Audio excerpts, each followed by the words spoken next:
folks. It's Dave Burrows. I'm Chief Investment Officer here at Barometer Capital Management. I've got a team of guys with me today, Amit Joshi, Brian McNichol, and James Callahan. We're going to sort of dissect what we're reading in the market, what we see going on. We're starting into a new year. And I always like to say it really is unlikely that with the turn of a calendar, you have a significant shift in the market's makeup.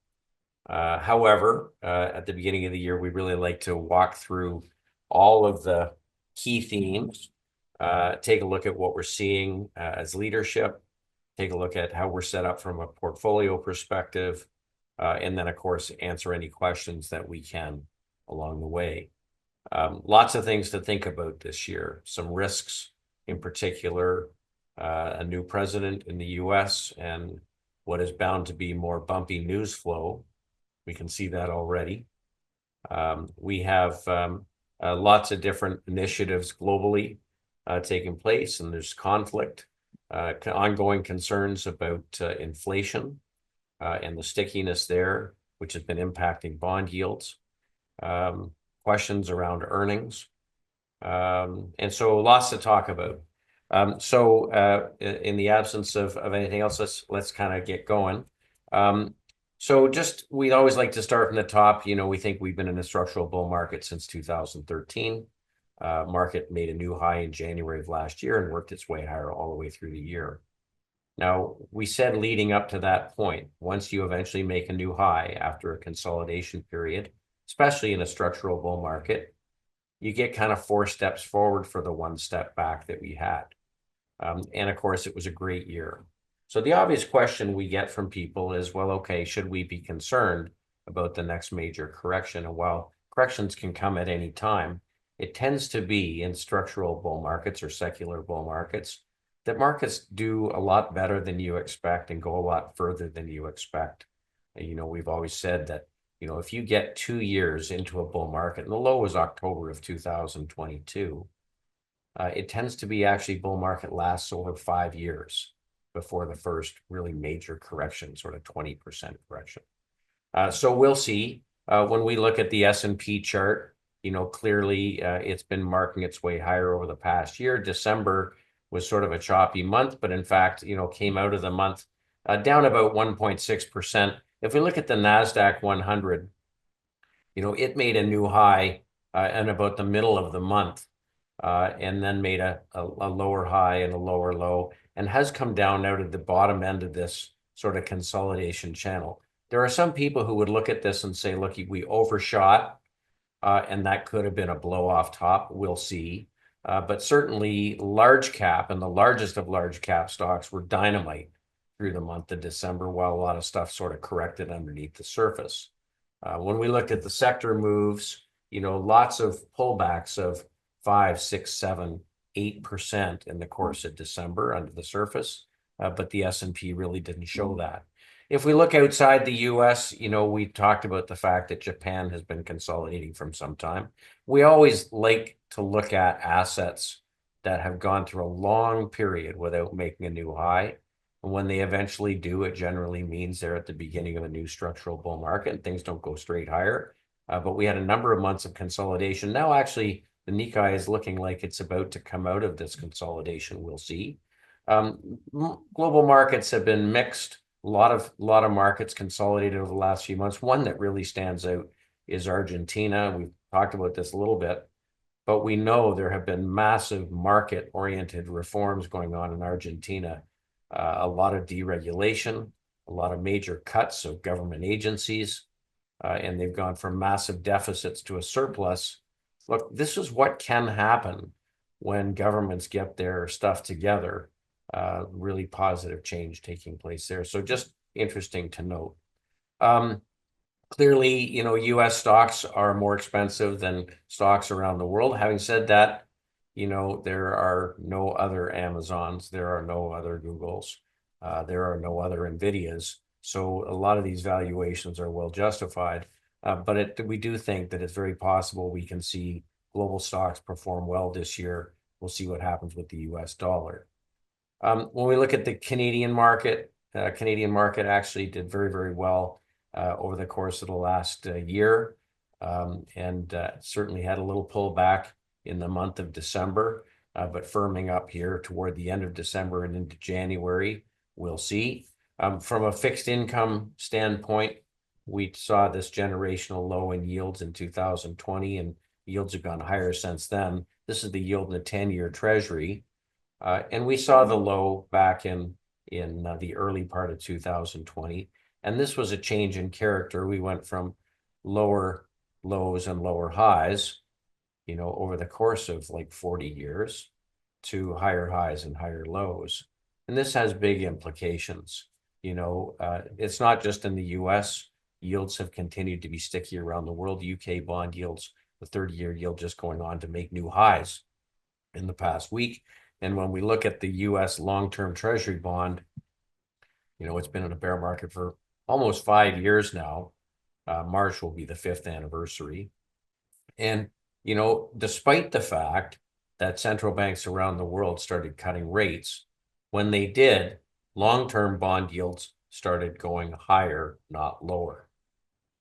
This is an important thing to think about. It tells us that the world is factoring in a greater risk of elevated inflation over time and building in a premium for bond investors to tie up their money for a long period of time. Now, that can have to do with the large amount of issuance that's being done. It can have to do with a lack of a global buyer for long-term Treasury bonds. It could be that investors are factoring in, higher growth rates and higher inflation. But the net of it is things that act like bonds have had a very difficult time. Now, part of it could be that after an initial surge in inflation, like other periods where you got a surge of inflation, after sort of a lull, you tended to get a second surge. And we talked about the fact that, in November and December, we got slightly elevated price data. And that's something that the market's concerned about. When the Fed made their cut in December, as they called it, a hawkish cut, they said we are cutting rates, but we do raise the question as to how much, we will be cutting going forward. What I take away from all of this is that the greatest risk probably to investors is inflation. And the thing that helps as an antidote to help maintain purchasing power is stocks tend to have an ability, or companies have an ability to raise price. And you can see it in the relative relationship of stocks versus bonds. So as a coming at it from a top-down view, it clearly continues to be stocks behaving better than bonds. We're moving upwards and to the right. So that's been happening since yields started moving higher. And over time, in periods of extended higher inflation, stocks are the place that people go to protect their purchasing power. And we are making actually relative new highs this week, stocks versus bonds, an important takeaway.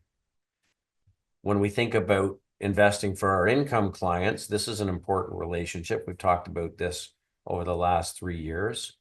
Dividend growth stocks are the companies that are outperforming the bond market and giving us the best opportunity to get a rising stream of income to offset a rising cost of living.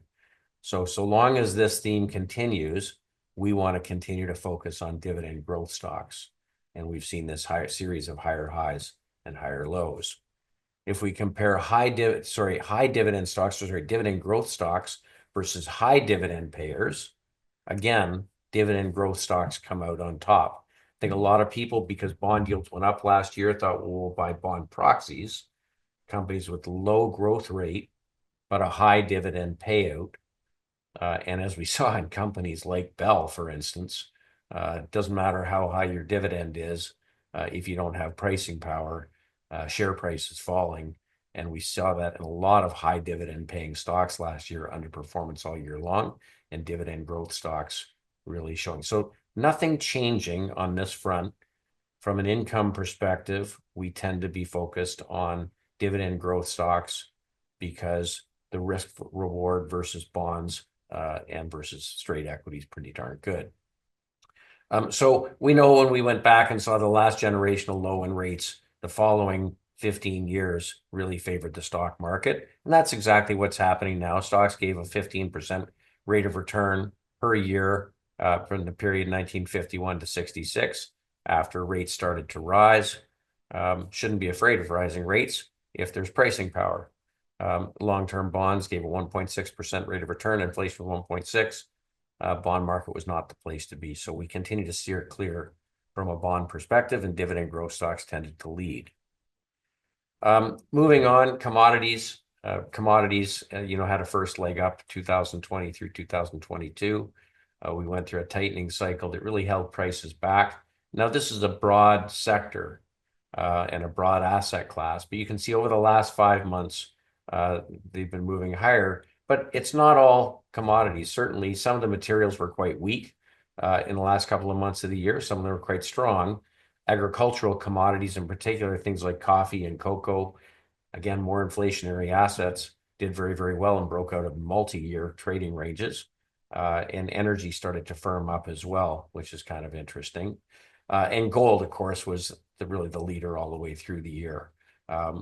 This was a very significant breakout of a long bear market, and these are monthly bars. We did consolidate in November, December. We're just starting to come out of this range here. You can see after consolidating, this sort of triangle-shaped consolidation period tends to resolve in the direction that it came in, and it looks like it's doing that. This was one of the best assets last year to hold. And then, interestingly, we talked in December about seasonality for energy, and this is a point and figure chart. This goes back over the last 3 years.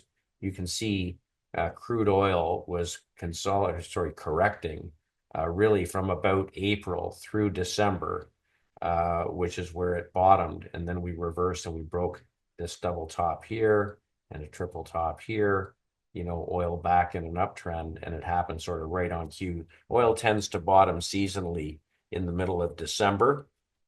And we certainly started to see some improving behavior there. So again, on a relative basis, commodities versus bonds, more attractive.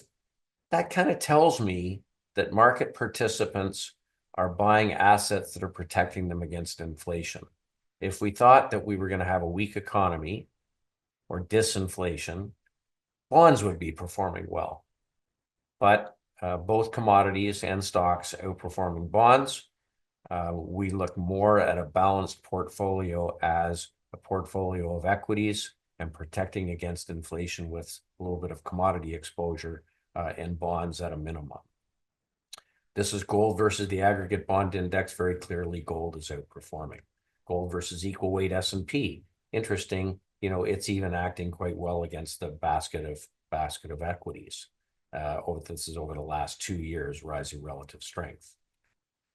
So one of the big questions that people have been asking about is the strength of the US dollar versus the basket of world currencies. The DXY index, or the US dollar index, is the US dollar versus the pound, the euro, the yen, the Canadian dollar.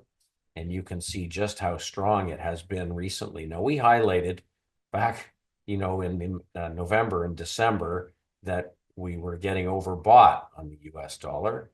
And each time that happened over the last many years, it was a near-term or near a near-term top.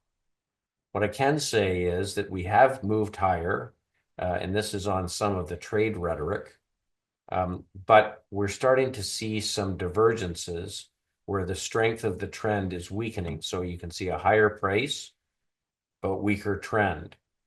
This would be important because, of course, this is something that holds back things like commodity prices, things like global stocks.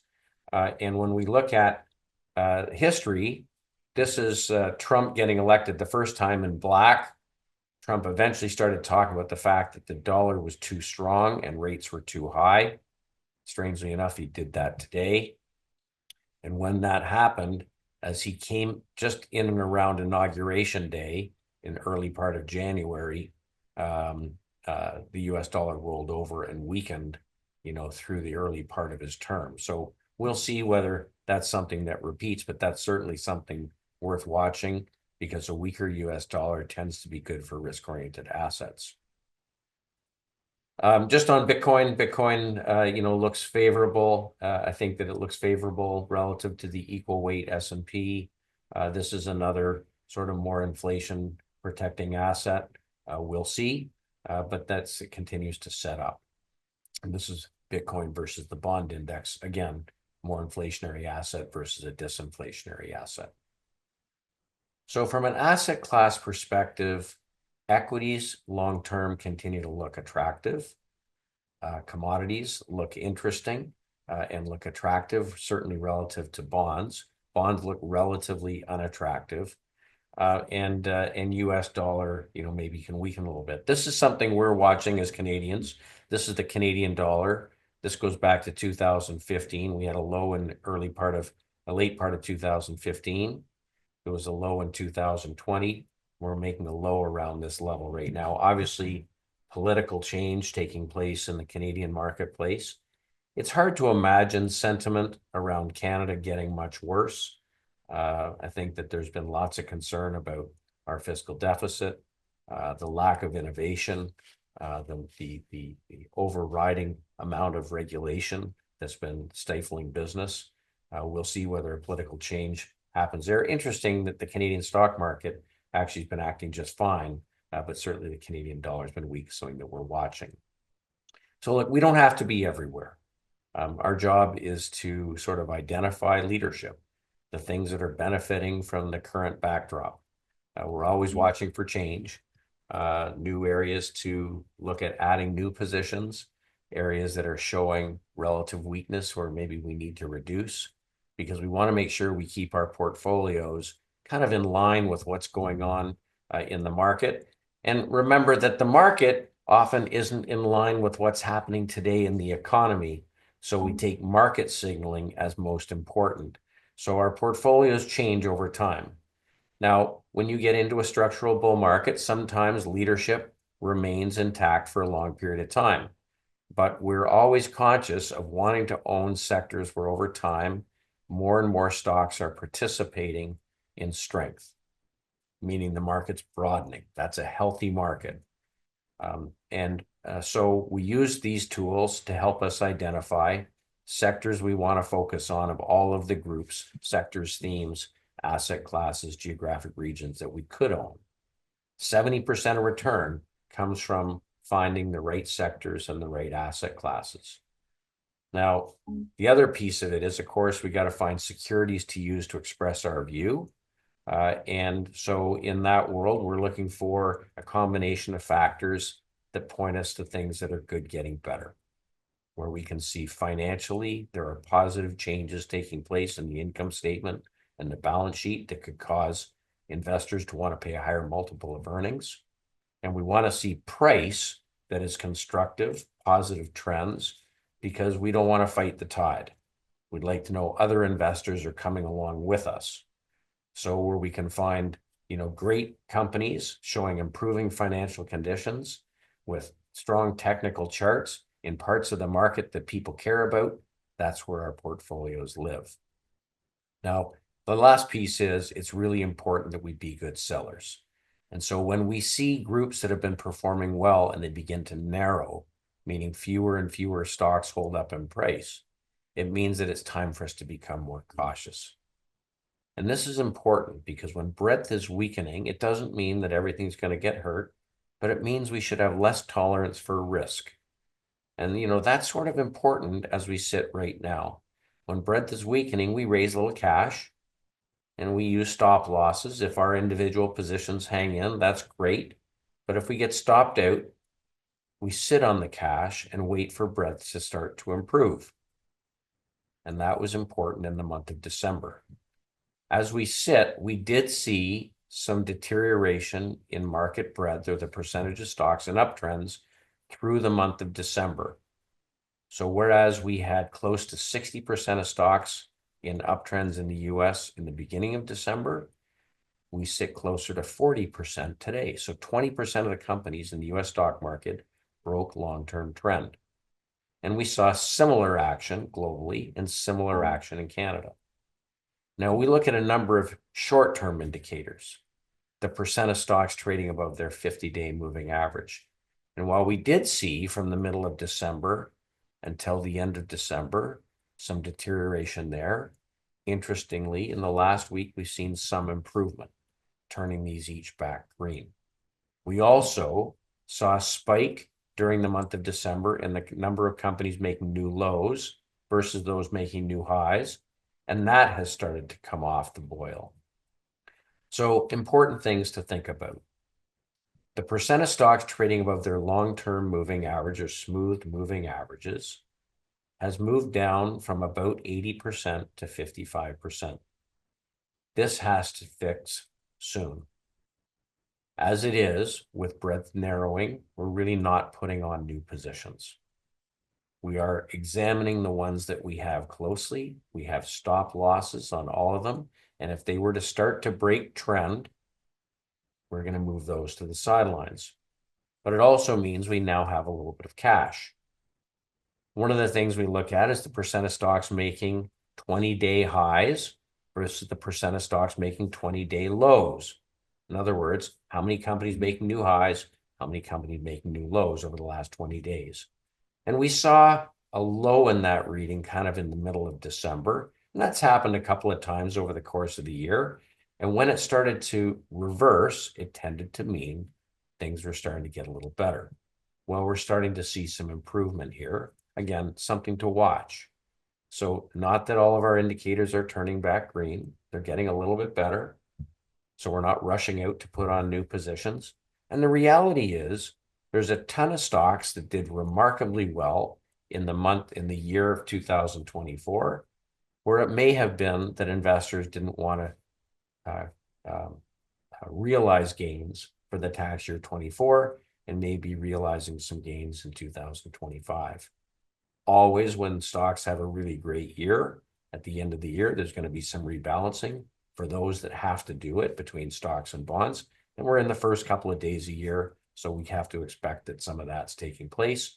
And there certainly was some tax loss selling because there were sectors last year that did particularly well. And there were some sectors that were weak all year long. So we'll talk about that as we go along. When we looked at the sector distributions in the middle of December, the average sector had 46% of stocks in uptrends. And when you looked at it, it was fairly normal distribution curve. The strongest sectors being sort of financials and industrials, and some of the weakest sectors down at this far end. When we look at them today, as of yesterday, you can see we're skewed further down to the left. The average sector has 39% of stocks in uptrends. So you can see under the surface, there has been some correction through the course of the month.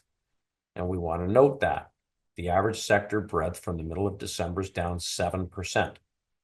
Now, a couple things to note. First of all, one of the lagging sectors for the back half of the year last year was tech until December. We recently saw semiconductors and computers, see these in capital letters, show some expanding breadth.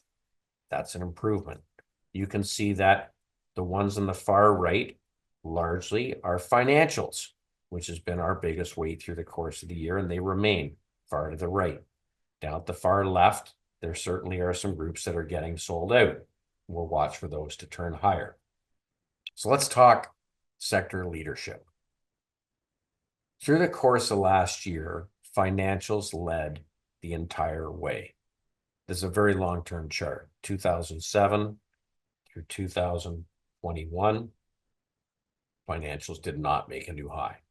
Now, not that there weren't some that did. JP Morgan made a new all-time high all the way back in 2013. But as a group made up of banks, insurance companies, fintech, they made new highs through 2021. We know we had a bear market in 2022, but stayed above the long-term moving average and have been marching its way higher ever since early part of 2023. Month of December, a little pullback, a little bit green so far this month. Let's look underneath the surface. We know this is a sector that has had tremendous regulation. Under the Biden administration and under the Obama administration, by far the most financial regulations put on. We want to keep in mind that Donald Trump and his administration are talking about deregulation. And this is a theme that we want to watch over the course of the year. When we look at the equally weighted financial sector, one of the first things I take away is that high yield bonds yields versus investment grade has been narrowing, which means bond investors in high yield bonds and financials are not demanding additional yield versus a treasury bond. That tells me that credit investors are quite comfortable in this sector. When we look at the leaders, well, JP Morgan has been a leader all the way through this bull market. You can see this blue line, rising relative strength versus the S&P 500. In fact, very close to a relative strength new high. And yeah, pulled back a little bit in the month of December. In fact, just pulled back and filled this gap on the chart that had opened up in the end of November. And just very close to new 52-week highs. So that's an important bellwether. Of course, it's probably the most important bank in the world, acting quite well. When we look at the capital markets banks, Goldman Sachs, great indicator here. A lot of discussion about the fact that there is a lot of mergers and acquisitions as potential deals for 2025, and lots of new issues that are on the runway to be launched. If we think that these things aren't going to happen, you would expect to have weak performance. Goldman Sachs still trading better than 89% of all the companies in the S&P, seeing nice rising relative strength over the last couple of weeks. So continuing to act well. So capital markets may be an important tell for the stock market. When we here in Canada, most important capital markets bank and wealth management bank is Royal Bank of Canada, seventh biggest bank in the world. Again, it's had nice rising relative strength, no change there. And in insurance, the largest holding in the firm actually is Fairfax Financial. You know, boy, what a dynamite stock this has been over the last couple of years. Nice rising relative strength and continues to act quite well, consolidating a little bit here over the last 2-3 weeks, but above all the key moving averages. And the life cos, Manulife and Sun Life, you know, behaving quite well also. So I would say that coming into this year, themes in financials continue to look quite good. When we look at relative performance versus the market, you know, after a long period of underperformance, in fact, through a lot of regulation, 2009 through 2020, this newfound relative price performance versus the market probably is pretty early days. Industrials. Well, the industrial sector was a key sector for us last year on the basis that we thought that we would see continued reshoring of manufacturing. This is a group that did correct over the few weeks from the end of November to the end of the year. We have held above long-term moving averages. We're slightly higher so far on the year. This is the longer-term moving averages moving nicely higher. Under the surface, some of the stocks like GE Vernova, which we've talked about, are one of the beneficiaries of the move towards, you know, power production. And maybe James, if you're close by and on the line, maybe you could just talk a little bit about GE Vernova as one of our favorite picks coming into 2025. Yeah, thanks, Dave. I'm always happy to talk about GEV. So this is a spin out of the legacy GE company that was completed at the beginning of last year. So this comprises the natural gas turbine business and also the wind turbine business. The wind and renewables business has been less of a focus recently, as the natural gas turbines have been selling really well. So I remember the last time I was on this call, we talked a bit about it, and you know, by all indications, since then, sales have continued. Big AI power demand needs are being met in the near term by natural gas as we kind of bridge the gap between nuclear, which should come online after 5 years, maybe by 2030. But for now, at least, especially in the US, all of the incremental power supply will be made up by natural gas. And so you need the turbines. So GEV has been a great name for us, and it's one we're happy to still own. And James, while you're here, why don't we just quickly talk about Howmet and the aerospace industry? Um, Yeah, absolutely. I mean, we owned for a little while GE, ticker GE Aerospace, which is the engine manufacturer, and they had a little bit of issues, so we did sell that. But we still own Howmet, and they are a small company. They manufacture turbine blades and forged wheels for aircraft. And we've seen this strange dislocation in aircraft production, driven primarily by Boeing supply issues, which that's obvious. I don't need to touch too much on that. But also GE engine production has been lower than expected. They've had some issues with new engines, and what that's caused is aircraft fleets now are well above their average age, and so we're seeing much more servicing of existing fleets, helping companies that are servicing them, Howmet included, and aftermarkets parts suppliers, which Howmet is probably the biggest and purest play in aircraft aftermarket parts supply.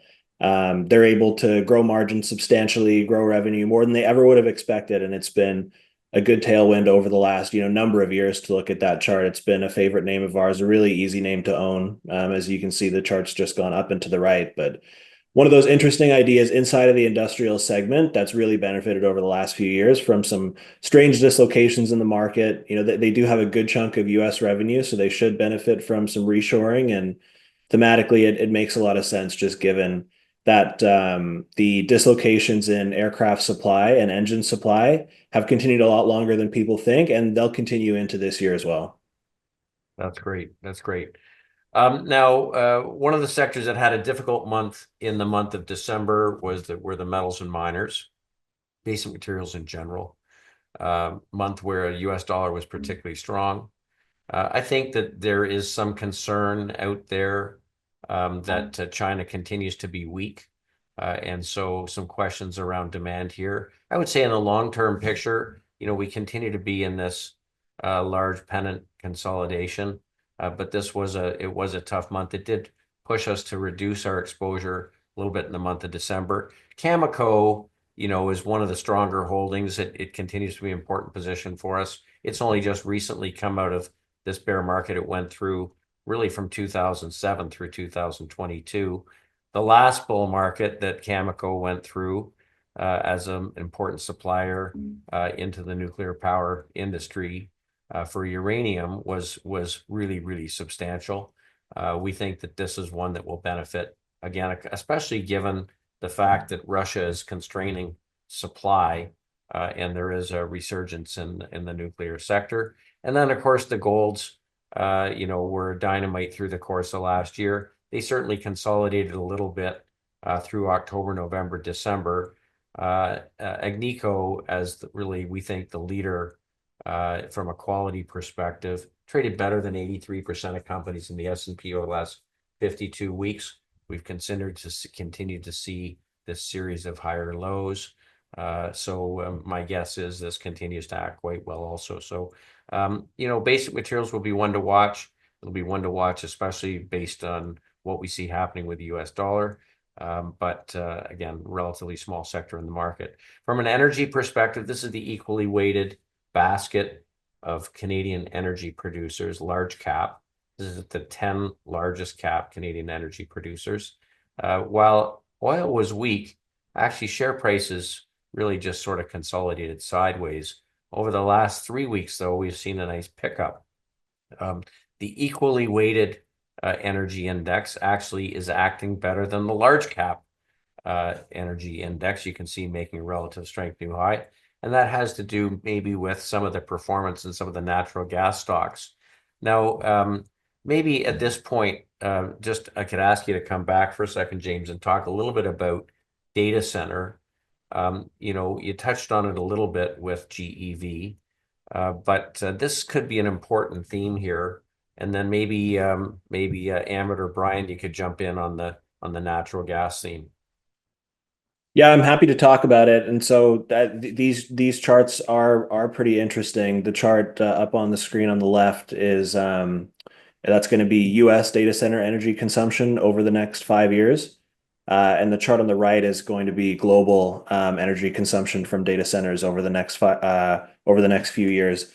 And you can see just explosive growth. So that is all against what is, at least in the US and globally, very stretched energy grids. This type of power consumption growth is very uncommon historically. And so that's going to create some dislocations that we are seeing in power supply. We've talked about over the last year how eventually data center owners and operators are looking to bring nuclear power online. We've seen the Microsoft deal with Constellation to restart 3 Mile Island. That'll be online in 2030. We've seen Meta put out RFPs for nuclear power to come online in 2030. So big power demands, and what will bridge the gap between, because it is a desire for data center owners and operators, Meta, Microsoft, to have renewable energy. That's why they like nuclear and bucket it as renewable. Eventually, what will bridge the gap is natural gas. And so, we have some good exposures there through GEV, as I mentioned. And then maybe Amit can talk about some of the Canadian gas names. Yeah, so let's just talk about energy as it relates. We did talk about the fact that, seasonally December tends to be the low for the year. We have seen some improvement both in WTI pricing coming into January. The point and figure chart for oil gave a buy signal. Gave two buy signals actually at $72 and again at $74. And maybe talk a little bit about ARC and why this was a position that we put on late in the year. Sure, definitely. Thanks, Dave. So ARC is a name that we've liked for many years when we've been in and out of for a while. It's one of the top producers in Canada, has great asset base, strong management team, great operations. And what really set ARC apart, some of their peers, is their exposure that they're building out to LNG. So to get the natural gas out of gridlocked Canada and into global markets. And when we look at ARC, by the end of this year, about 10% of their production will be going to LNG, which results in higher free cash flow for the company itself. And that percentage actually increases to about 33% by the end of the decade. So that's a large contribution from LNG, which should further grow their free cash flow and ultimately result in more dividend growth and share buybacks and shareholder returns to investors themselves. So that's been one of the reasons that we've really liked ARC.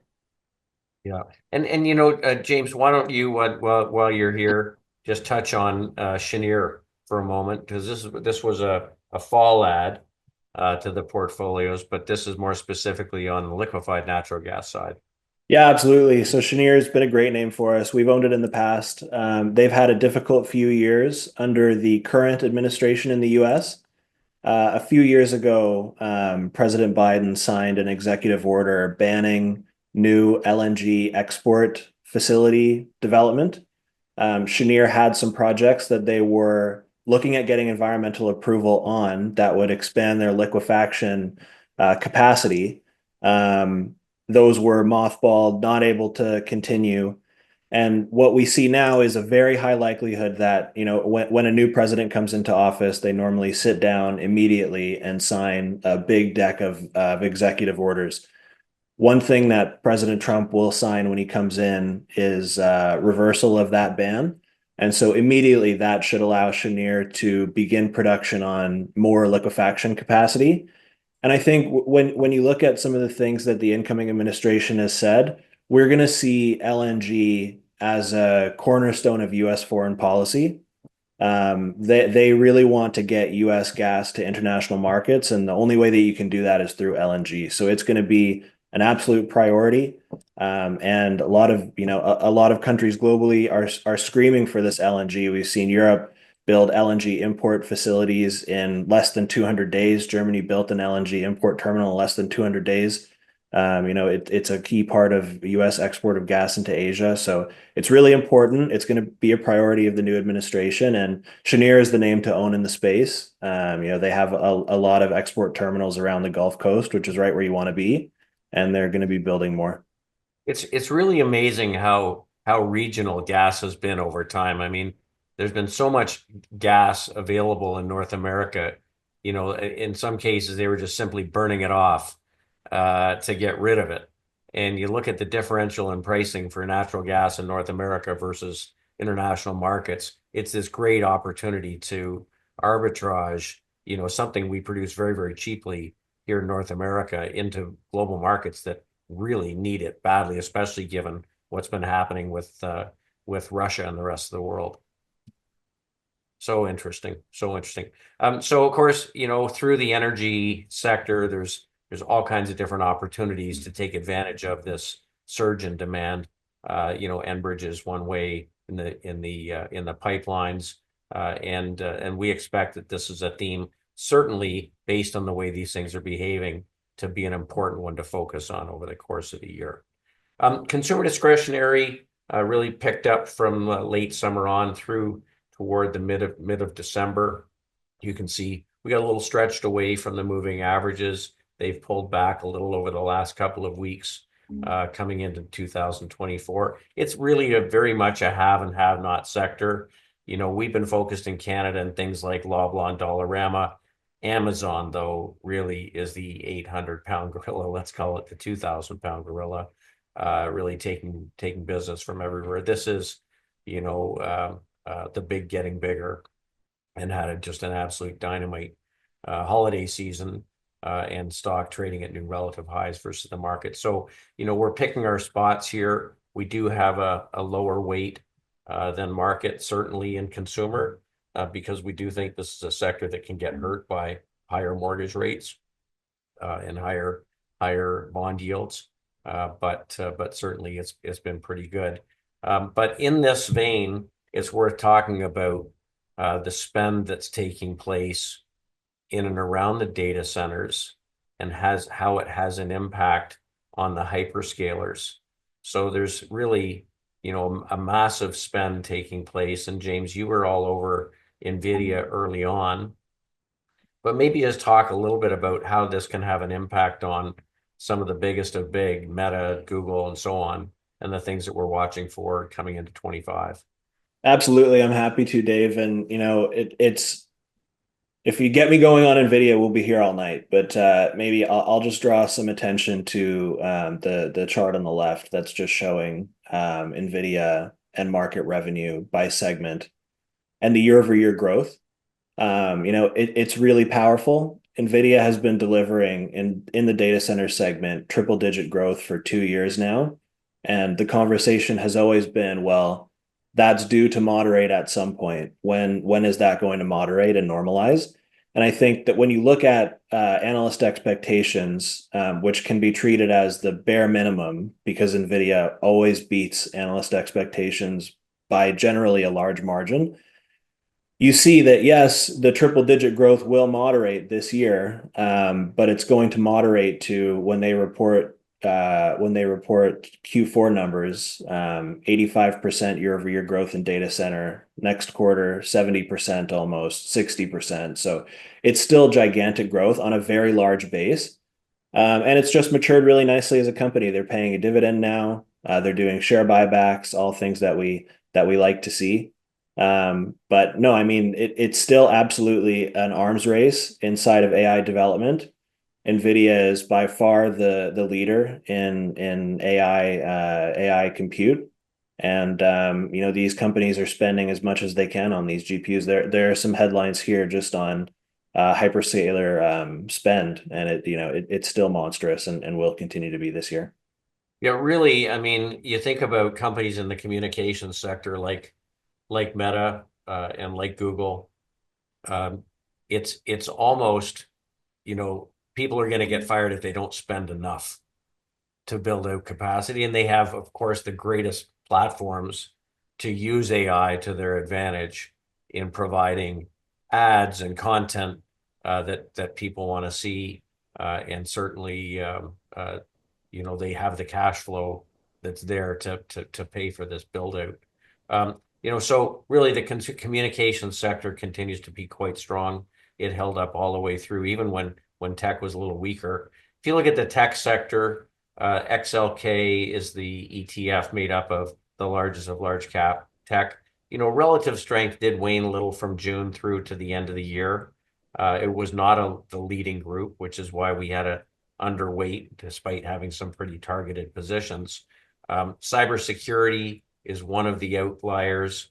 This is the HACK or hack ETF made up of the companies that provide cybersecurity. It's a sector that looks like it's continued strong into the beginning of the year. And then the semiconductors, this is an important sector for the market. And this is one that had us, cautious on tech, despite the fact that Nvidia was as strong as it was. Really, sector had a high in June of last year and really has consolidated since then. But I want to note in the last couple of days did get up and out of this range. Like to see it stay there. But this could be a good tell. We're getting some improvement in short-term breadth data at the same time as we're getting some improvement in the semiconductors. And semiconductors are a great tell for the market as a whole. So something certainly to watch. And Nvidia, as of yesterday, was trading at a new all-time high, pulled back today and filling this gap. But we'll see what happens here going forward. So the themes that we've been focused on over the last sort of 18 months, while they may be consolidated a little in December, continue to look pretty darn attractive. Now let's turn it around and look at the stuff that has been underperforming. So we know that bonds have underperformed now for 4 years. And we know that the things that act like bonds have been underperforming. So are there any changes? So let's take utilities as an example. Now, there's reason to be sort of more optimistic about utilities because there's going to be more demand for power. But frankly, the fact that the cost of capital has been going up as bond yields have been going up, and these companies use a fair bit of debt to build stuff out, they just are not performing well. So relative strength since September in utilities once again has been weakening, and we're basically at a 52-week low in relative performance. Now, these are companies that don't have that much growth. They do tend to have a higher dividend, but they act more like bonds. They call them bond proxies. So nothing really to do here. Real estate. Real estate investment trusts put in highs in August, and as bond yields started to tick higher, when the Fed started to cut rate, you can see the price again falling. Higher cost of capital, bad for real estate, now trading below all of the moving averages, and weak relative performance. Consumer staples, same thing. More like bond proxies, less growth, especially given some of the concerns around Ozempic and Wegovy and the impact that they may have on packaged foods. Relative strength, very weak. And you can see dipping below all the long-term moving averages. Now, these are all seemingly defensive sectors. So if we thought maybe the economy was going to slow down, you would expect portfolio managers to start pushing money into these sectors as a place to hide from the economy. Clearly, that's not the case. So utilities, REITs, telcos, consumer staples, all sloppy. In fact, sloppy everywhere. This is the staples sector versus the MSCI All World, making new relative lows, just not a US story. And then other things that might get hurt by higher bond yields, which help tell us that we shouldn't expect any major change in the bond market anytime soon. This is the home construction industry, ITB ETF, and it's made up of the home builders.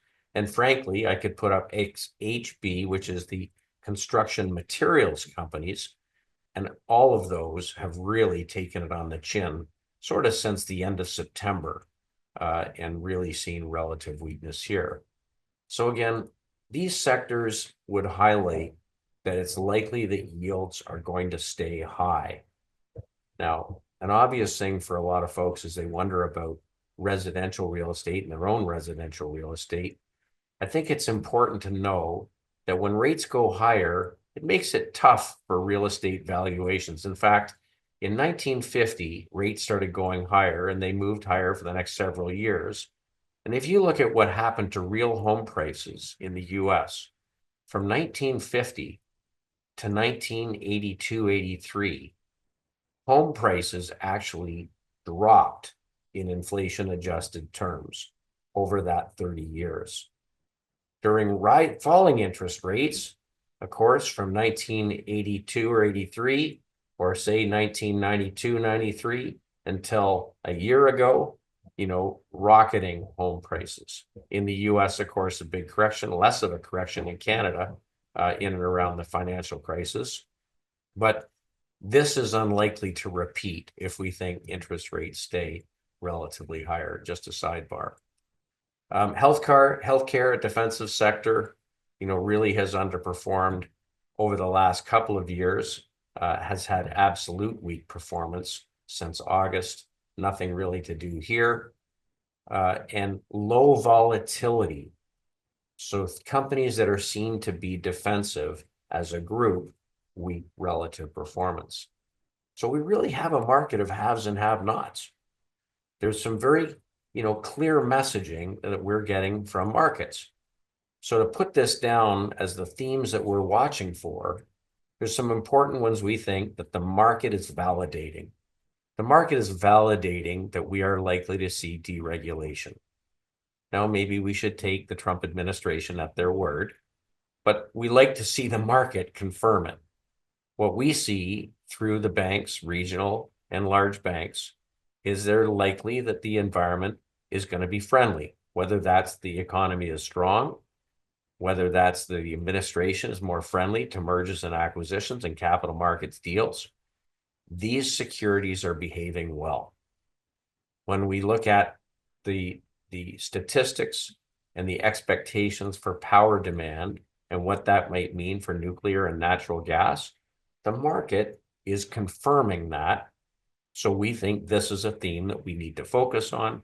Companies like GEV and LNG and ARC and Capital Power here in Canada. Reshoring of manufacturing. We're seeing market signaling showing a strong relative performance in industrials and the companies that would benefit. This is going to be an important theme in 2025. And AI, of course, is going to continue to be one that a lot of people are watching, and a lot of the big caps are going to be important in watching this. Now, outside of the US, I think there's a lot of interest in the question of tariffs. We've had a lot of questions from clients about the impact of tariffs and what that means in our portfolios. Maybe Brian McNichol, if you could jump on for a second and just talk a little bit about this. We've spent a lot of time looking at which sectors are most likely to be hurt. We know that Trump has said he's going to put a blanket 25% tariff across the board. We think that that's less likely.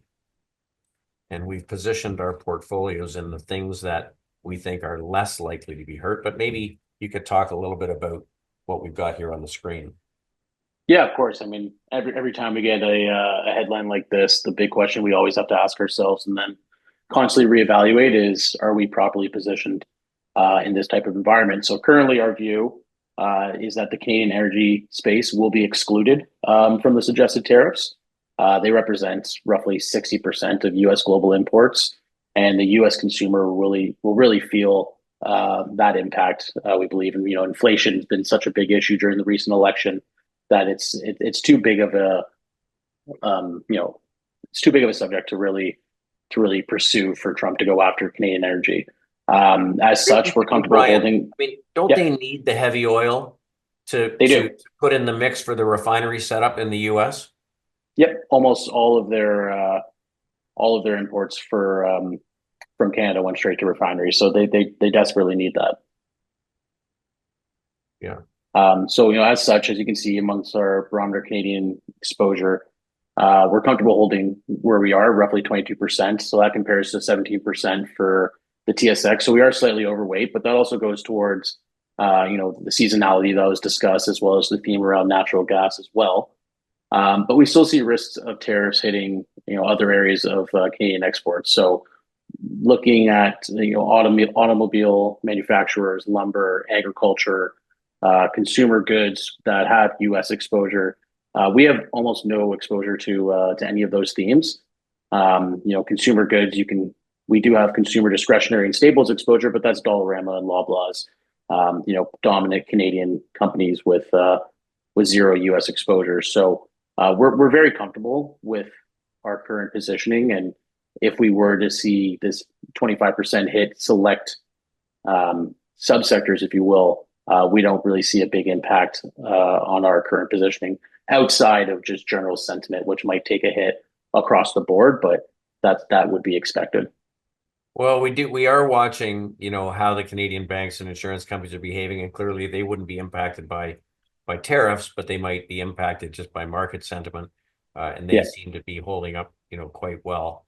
So, I mean, it's something we have to think about these risks. We don't want to speculate as to when something might start to hurt in the market. If something changes, we can iterate position by position. But in general, we spend a lot of time thinking about these tariffs and where the impacts can be. And, we are taking some signaling from the market that the energy stocks are actually behaving very, very well. It's no secret that there's been discussion of tariffs, but we do think it's sort of unlikely that they're going to cut off their nose to spite their face, but we'll have to see. So all of this wraps up to where we sit. And, from a month ago, our financials weight is virtually the same. They've continued to be the most sort of resilient sector in the market. Our energy weight is down very slightly. I think we lost one position. Our industrials weight is a little lighter. We did reduce a couple of positions in the month of December as we had a few weeks of weakness. We'll see whether we tap that back higher when breadth data starts to improve. Tech continues to be a relatively low weight. This position here, government bonds, that's T-bills. So it's probably mislabeled, about 7.5% of firm assets sitting in treasury bills, dry powder, along with a couple of percent of cash. We're 10 to 12% cash in most portfolios, gives us flexibility. Communications has been pretty constant. Consumer staples been pretty constant as an underweight. Materials came down in the month of December, as we discussed. We'll see whether there's an opportunity to re-up those. I do think that materials got pretty oversold, but we'll see. Consumer discretionary is a very lightweight. Utilities, real estate, and healthcare.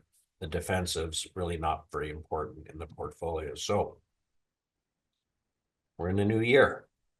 There are new things to look at and think about. But it doesn't look to us like there are significant changes. We think that there's year-end squaring up of positions. Probably some fund managers who have reduced some equity exposure to put on some fixed income exposure. If they have a set asset allocation, they have to live within. We think that there are some investors who maybe waited through year end to sell some of the stocks and the very strong sectors that they've got large gains in for tax purposes. So maybe that's a little bit we have to see the market churn through in the first real week of the year, which is this week. And some of the sectors that were weak into the year, end of the year, certainly we're seeing tax loss selling. And so we'll see whether some of that stuff firms up. In the near term, we're going to wait and see what we get from our breadth data. When we look at the risk metrics, the fact is credit spreads continue to show that we have confidence in credit markets. Investors are not looking for excess return to buy corporate or high yield debt. In fact, when we look at high yield bonds versus investment grade, they are relatively outperforming. That means bond investors are seeking yield by taking on risk. That's not a scared bond investor. When we look at volatility is dead center in the middle of the range that we tend to be in a cyclical bull market. And when we look at the stock market, there's no reason to say there's some change in behavior. We've said for some time when you are 2 years off a low without a major correction, it's likely the market continues. So here's the data. On average, the market, bull market lasts 5.5 years once you get to 2 years. So that leaves lots of room and upside. From a time perspective, looking at another way in red, this is what we've seen so far. This can go on for a long time. And when we look at it in a cluster, You know, we're all afraid of these red years, and we don't like them. But when you have one, you tend to have lots of time in between them and the next one. And then finally, if you have back-to-back 20% plus years, actually going forward, you tend to have positive returns in the third year. In the case of the 90s, you had a big positive year in the fourth year as well. So we don't make decisions based on that, but we like to have the data. Look, at the end of the day, if things get sloppy, we will get defensive. You know, as it is, we sit with 10 to 12% cash. We got lots of flexibility. We got some great positions. We know that there's going to be a lot of noise in the news this year. So we got to be ready for that. That's just a market reality. You know, there's going to be saber rattling. We have to expect that out of the Trump administration. But as long as we take an iterative approach and go step by step, we think actually this year could be quite a good year. We're going to get into the earnings period over the next couple of weeks. We'll see a lot of earnings come out of S&P 500 companies. A lot of companies are in the quiet period. Right now, they can't buy back shares, but we'll, you know, continue to update on a weekly basis. So with that, let me see what questions we have today. I'm sorry we've gone so long today. Steve asks, is there a possibility 10-year yields could go up to 6% and bring down the market? That's certainly something that we watch. It's not so much how high yields go. It's more like how quickly they move. When bond yields move quickly, it can be dislocating for the market. You know, certainly we've seen a good uptick in 30-year yields. I think they're like 487 or 490. Actually, you know, that's more of a normal bond yield. If you go back over time, we got so used to seeing bond yields, you know, as low as they were. But really, you know, a 5% yield is not something out of the ordinary. 6%, is it possible? Yeah, it's possible. If we see a resurgence in inflation, certainly that's something to watch. We just think, you know, getting 4 point something percent and locking money up for 10 years when inflation is 3 and potentially could go higher is a bad idea. So we prefer to own stocks that have an ability to raise price. Is the sell-off in Nvidia and the SMH today worth noting, as both were rejected after testing highs? Well, we'll watch. You know, as I mentioned, we saw a breadth turn higher for semis a couple days ago. We did see Nvidia get back to highs, and it pulled back a little here, filled the gap. We have a relatively light weight in semiconductors. We've got our Nvidia position, and that's it. So we are underweight tech. We like to see it prove itself out, but certainly something to watch because semis are an important sector. Can you share what you bought and sold over the last few weeks? Well, we sort of talked about that today. We haven't bought really anything, but we did come out of a few positions. And I think that we touched on the groups that we exited. Certainly don't hesitate to reach out. We can talk specifics. And I have a question about Prime Minister Trudeau's resignation and the impact on the Canadian economy. Look, I don't think that things could have been more negative from a perception standpoint for international investors. If Justin Trudeau is on his way out the door, that can only help sentiment around the Canadian economy. Having said that, there's a lot of things to fix. We've focused on very specific companies and very specific sectors in the Canadian market. We think it's, you know, the productivity in the Canadian economy has been very, very weak. And certainly there have been a lot of headwinds from regulation. If Pierre Poilievre was to be elected, I think it's likely we would see pretty significant deregulation, like we are now starting to see in many countries around the world. You know, the pendulum always swings too far in both directions. And realistically, when we had the financial crisis in 2007 and 8, we were likely to see the pendulum of regulation swing too far. And of course, it did all the way around the world.